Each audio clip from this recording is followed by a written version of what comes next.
Rupees 616 crore sanctioned for widening of Surathkal-Kundapur highway. GSB community demands better position for Yogesh Bhatt.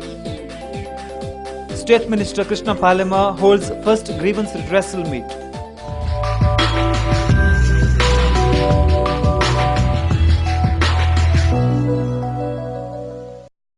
Shiradi Ghat stretch of National Highway 48 between Mangalore and Bangalore is ready for the public use.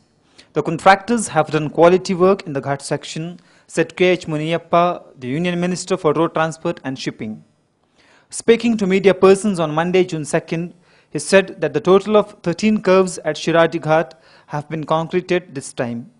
Drainage work is pending in this Ghat, but the drainage works will not affect the traffic movement in the Ghat, he clarified. ಆದ್ದರಿಂದ ಮಳೆಗಾಲದಲ್ಲಿ ಸ್ವಲ್ಪ pot hole ಬಿತ್ತಂದ್ರೆ ಒಂದೇ ಒಂದು ತಿಂಗಳಲ್ಲಿ ಪೂರ್ತಿ road ಹಾಳಾಗ್ತದೆ ಅಂತ ಒಂದು ಪರಿಸ್ಥಿತಿಗೆ ಹೋಗಿತ್ತು. ಇನ್ನು ಇವತ್ತು ಮಾಡಿರೋ ಸ್ಟ್ಯಾಂಡರ್ಡ್ನಲ್ಲಿ ಸ್ಪೆಸಿಫಿಕೇಷನ್ನಲ್ಲಿ ಕ್ವಾಲಿಟಿಯಲ್ಲಿ ಸುಮಾರು 5 ವರ್ಷ ಅದು ಮತ್ತೆ ರಿಪೇರಿ ಬರಬಾರ್ದು ಅನ್ನೋ ಸೂಚನೆ ಮೇಲೆ ಆ ಸ್ಪೆಸಿಫಿಕೇಷನ್ ತಗೊಂಡು ನಾನು ತಮ್ಮ ಹತ್ರ ಹೋದ ಸಾರಿ ಮಾತಾಡಿದಾಗ ಹೇಳಿದ್ದೆ, ಮಳೆಗಾಲಕ್ಕೆ ಮುನ್ನ ಈ ರಸ್ತೆಯನ್ನು ನಾವು ಪ್ರಾರಂಭ ಮಾಡ್ತೀವಿ ಅನ್ನೋ ಮಾತನ್ನು ಹೇಳಿದ್ದೆ. ಆ ಕೆಲಸ ಆಗಿದೆ. The ongoing 4-lane work between BC Road and Surathkal will be completed within March 2009.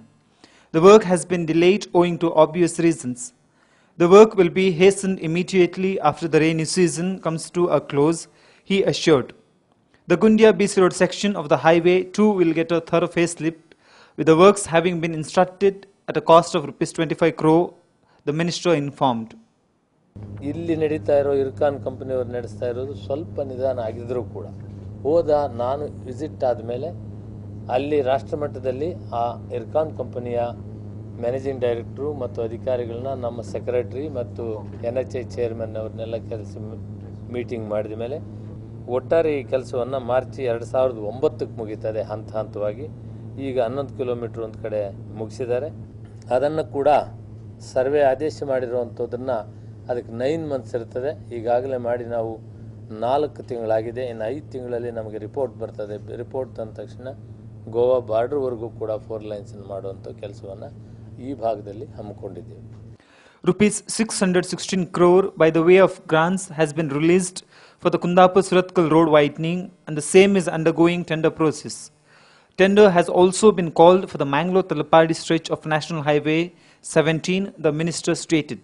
NHI Project Director Prashant Gavasane, Congress leader Moideen Bava and other officials were present at the press meet. The GSB Federation has appealed to Chief Minister B.S. Yediyurappa to give a suitable post for the 4th-time MLA and Yogesh Bhatt. The association has decided to stage a peaceful demonstration in front of the BJP office at Kodiyalbail on June 4th to express its unhappiness over the alleged sidelining of Mr. Bhatt.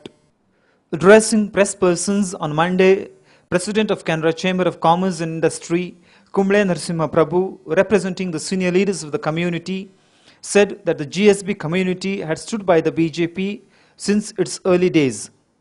Mangalore was the first city to have elected an MLA from BJP in the state, Mr. Prabhu said, and added that it was made possible by the efforts of senior leaders of the community such as the late C.J. Kamath and Raghuveer Nayak. However, he lamented that it was unfortunate that the community was not represented in the first BJP government in the South India and that the seniority of Mr. Bhatt had been overlooked. ಬ್ರಾಹ್ಮಣ ಸಮಾಜವು ದಕ್ಷಿಣ ಕನ್ನಡ ಜಿಲ್ಲೆಯಲ್ಲಿ ಬಹಳಷ್ಟು ವರ್ಷಗಳಿಂದ ಒಂದು ಸಮಾಜಕ್ಕೆ ನಮ್ಮ ಸೇವೆಯನ್ನು ಕೊಡ್ತಾ ಇದೆ. ಯಾವ ಕ್ಷೇತ್ರದಲ್ಲಾದರೂ ಕೂಡ ನಮ್ಮ ಸೇವೆ ಅಪಾರ ಅಂತ ಹೇಳಲಿಕ್ಕೆ ನಮಗೆ ಸಂತೋಷ ಆಗ್ತಾ ಇದೆ. ತಾವು ನೋಡಿದ ಹಾಗೆ ಬ್ಯಾಂಕಿಂಗ್ ಕ್ಷೇತ್ರದಲ್ಲಿ, ವಿದ್ಯಾ ಕ್ಷೇತ್ರದಲ್ಲಿ, ಉದ್ಯಮ ಕ್ಷೇತ್ರದಲ್ಲಿ, ವಾಣಿಜ್ಯ ಕ್ಷೇತ್ರದಲ್ಲಿ, ಸಮಾಜ ಕ್ಷೇತ್ರದಲ್ಲಿ, ಎಲ್ಲ ಕ್ಷೇತ್ರದಲ್ಲೂ ಕೂಡ ಹಾಗೂ ರಾಜಕೀಯದಲ್ಲೂ ಕೂಡ ನಮ್ಮ ಸಮಾಜದ ಸೇವೆ ಬಹಳಷ್ಟು ಮಹತ್ವದ್ದು. ರಾಜಕೀಯದಲ್ಲಿ ತಮ್ಮ ಗೊತ್ತಿದ್ದ ಶ್ರೀನಿವಾಸ್ ಕೊಲೆಯವರು, ಮಣೇಶ್ ಶ್ರೀನಿವಾಸ್ ನಾಯ್ಕನವರು ಹಾಗೂ TFI ರಂಗನಾಥ್ ಶೆಣೈ ಹಾಗೂ ವೈಕುಂಠ ಪಾಳೆಗ ಅವರ ಸೇವೆ ಅಪಾರ. ಕರ್ನಾಟಕ ರಾಜ್ಯದಲ್ಲಿ ಪ್ರಥಮ ಬಾರಿಗೆ ಬಿಜೆಪಿ ಸರ್ಕಾರ ಬಂದಿದೆ, ಎಲ್ಲರಿಗೆ ಸಂತೋಷ. ನಮ್ಮ ಮುಖ್ಯಮಂತ್ರಿಯಾದ ಯಡಿಯೂರಪ್ಪನವರ ನಮ್ಮ ಸಮಾಜ ಪರವಾಗಿ ಹೃತ್ಪೂರ್ವಕ ಅಭಿನಂದನೆಗಳು. ನಮ್ಮ ನಾಯಕ, ಪ್ರಾಮಾಣಿಕ, ದಕ್ಷ ನಾಯಕರಾದ ಯೋಗೇಶ್ ಭಟ್ರು 4ನೇ ಬಾರಿಗೆ ಇಂದು ವಿಜಯರಾಗಿ ಶಾಸಕರಾಗಿದ್ದು ಇದು ನಮ್ಮ ಜನತೆಗೆ, ನಮ್ಮ ಸಮಾಜಕ್ಕೆ ಒಂದು ಗೌರವ, ಒಂದು ಹೆಮ್ಮೆಯ ವಿಷಯ ಅಂತ ಹೇಳ್ತಾ ಇದ್ದೇವೆ. ಒಂದು ನಿರೀಕ್ಷೆ, ಅವರಿಗೆ ಮಂತ್ರಿಮಂಡಲದ ಸ್ಥಾನ ಸಿಗಬಹುದು ಅಂತ ನಿರೀಕ್ಷೆ ಇತ್ತು. ಆ ನಿರೀಕ್ಷೆಯು ನಮಗೆ ಫಲಿಸಲಿಲ್ಲ, ಅದು ಆಗಲಿಲ್ಲ. ಆದರೂ ನಮ್ಮ ಸಮಾಜದವರು, ನಮ್ಮ ಕಾರ್ಯಕರ್ತರು, ನಮ್ಮ ಮಂಗಳೂರಿನ ಮತದಾರರು ಯಾವತ್ತೂ ಹಿಂದೆ ಸರಿಯಿಲ್ಲ. Urging the Chief Minister to do justice to the community, Mr. Prabhu said the community would have to do some soul searching on its support to the party if Yogesh Bhatt's experience was not recognized. The community leaders will take a decision on this support to BJP if the party ignored Bhatt, he said.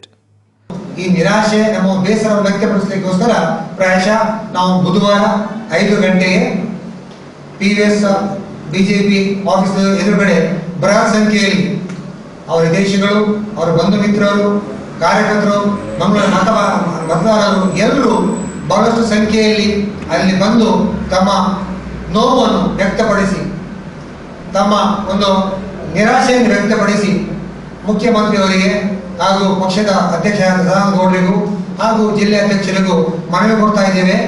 ಈ ಬೆಳಿಗ್ಗೆ 4ನೇ ತಾರೀಕು 5 ಗಂಟೆಗೆ ಒಂದು ಶಾಂತಿಯುತವಾದ ಇದು ಒಂದು ಪ್ರತಿಭಟನೆ. Newly inducted State Minister Krishna Palimar held the first grievance redressal meet on June 2nd afternoon. He promised to hold detailed investigation into the allegations of corruption in the district health department. At the same time, he expressed his inability to stop procurement of medicines as chikungunya cases are continuously on the rise in the district. Probe will be conducted at an appropriate time to plug corruption prevalent in the district health department, if any, he assured. Earlier, Hanumanta Kamath stated that the special grant of Rs 7 lakh has been sanctioned to the district health department to purchase of allopathic, Ayurvedic and homeopathic medicines needed to treat chikungunya patients. The health department is purchasing these medicines from the wholesalers but getting the bill prepared through the retailers and claiming inflated bills. Thus, the health department officials pocket a margin of 20% on these bills. Normally, the wholesalers sell medicines to the retailers at a discount of 20%. This margin has gone to health department officials. Therefore, the minister should order a probe in this regard, he stated. ಇವತ್ತು ಹೊಸ ಮಂತ್ರಿಯಾಗಿ ಬಂದ ಒಂದು ಸಂತೋಷದಲ್ಲಿ ಬಹುಶಃ ಹೆಚ್ಚಿನ ಜನರು ಅಭಿನಂದನೆ ಸಲ್ಲಿಸಲಿಕ್ಕೆ ಮಾತ್ರ ಬಂದಿದ್ದರು. ಅಹವಾಲುಗಳು ದೊಡ್ಡ ಅಹವಾಲುಗಳಂತೂ ಏನಿಲ್ಲ. ಅಂದರೆ ಒಂದು ದೊಡ್ಡ ವಿಚಾರ ಅಂತ ಹೇಳಿದರೆ ಇವತ್ತು ನಾಗರಿಕ ಹಿತರಕ್ಷಣಾ ಸಮಿತಿಯವರು ಚಿಕನ್ಗುನ್ಯದ ಔಷಧಿಯಲ್ಲಿ ಅವ್ಯವಹಾರ ಆಗಿದೆ ಅಂತ ಹೇಳುವಂಥ ದೂರೊಂದು ಕೊಟ್ಟಿದ್ದಾರೆ. ಅದು ಈಗ ವಿಶೇಷವಾದಂಥದ್ದು. ಅದರ ಬಗ್ಗೆ ಹೆಚ್ಚು ತನಿಖೆಯನ್ನು ಮಾಡಿ ವರದಿ ಸಲ್ಲಿಸುವಂತೆ ಜಿಲ್ಲಾಧಿಕಾರಿಗಳಿಗೆ ಈಗಾಗಲೇ ಪತ್ರ ಬರೆದಿದ್ದೇನೆ. ಮತ್ತು ಅಹವಾಲುಗಳು ಬಹುಶಃ ಜನರಿಗೆ ಗೊತ್ತಿಲ್ಲ. ಈಗ ಸಂತೋಷದಲ್ಲಿದ್ದಾರೆ. ಬಹುಶಃ ದೊಡ್ಡ ದೊಡ್ಡ ಅಹವಾಲುಗಳು ಸಿಗಲಿಲ್ಲ ನನಗೆ. ಅಹವಾಲುಗಳು ತುಂಬ ಇದೆ. ಅಂದರೆ ಮುಂದಿನ ದಿನಗಳಲ್ಲಿ ಬರ್ಬೋದು. ಬಂದಾಗ ಅದನ್ನು ಶೀಘ್ರ ಪರಿಹರಿಸುವಂಥ ಒಂದು ವ್ಯವಸ್ಥೆಯನ್ನು ಮಾಡ್ತೇನೆ. Meanwhile, the residents of Vasnagar and Barebail informed Palimar that the approach road which connects KPT Junction to the Vasnagar has been cut off by the NHI contractors for widening of the highway. Therefore, the locality is deprived of the connecting road used by majority of residents there. Palimar assured them of providing proper connectivity by making alternative arrangements. Meanwhile, he received memorandums connected with the transfer of teachers, delay of police work, etc. Speaking to media persons later, Palimar said that the hike effected in the water tax in the city corporation limits will be reviewed. The state government will provide Rs 40 crore for constructing a new vented dam across Netravati river. Earlier, the governor had decided to prune down the government contribution to this project to just Rs 20 crore. The government will meet the entire cost of Rs 40 crore needed to construct the dam, Palimar revealed. ಪೂರ್ಣ ಪ್ರಮಾಣದ ಕಚೇರಿ ಆದ ನಂತರ ಅಹವಾಲುಗಳನ್ನು ಬಹಳ ಶೀಘ್ರಗತಿಯಲ್ಲಿ ವಿಲೇವಾರಿ ಮಾಡುವಂಥ ವ್ಯವಸ್ಥೆಯನ್ನು ಮಾಡ್ತಾರೆ. ಊರಿನಲ್ಲಿದ್ದಾಗ ಜನರಿಗೆ ಸಿಗುವಂಥ ಒಂದು ವ್ಯವಸ್ಥೆ ಅದು ಯಾವಾಗಲೂ ಇದ್ದೇ ಇರ್ತದೆ. ಅದಕ್ಕೆ ದರ್ಶನ ಅಂತೇಳಿ ಹೆಚ್ಚಿಗೆ ಏನಿಲ್ಲ. ನಾನು ಊರಿನಲ್ಲಿದ್ದಾಗ ಹೆಚ್ಚಿನ ಸಮಯವನ್ನು ನನ್ನ ಕಚೇರಿಯಲ್ಲೇ ಇರ್ತೇನೆ. ಆಗ ಎಲ್ಲ ಜನರಿಗೆ ಸಿಗ್ತೇನೆ.